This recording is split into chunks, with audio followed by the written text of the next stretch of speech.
to change your Gmail address or Gmail ID. Whether you're looking to revamp your online presence or just need a more professional email for job hunting, we've got you covered. So let's get started. So the first thing you need to do is open Play Store. Now click on top right beside the bell icon. Now click on Settings. Go on General. Now choose Account and Device Preferences. After doing so, you can find the option called Change Contact Email. Here you can change your email ID. So here I'm erasing 0 and writing 10 instead of 0. After doing so, click on Save. Now you'll get a verification email sent on your email ID. Click on Got It. And that's it.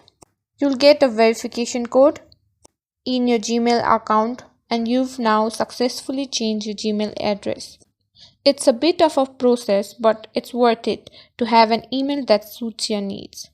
If you found this tutorial helpful, don't forget to hit that like button and subscribe to our channel.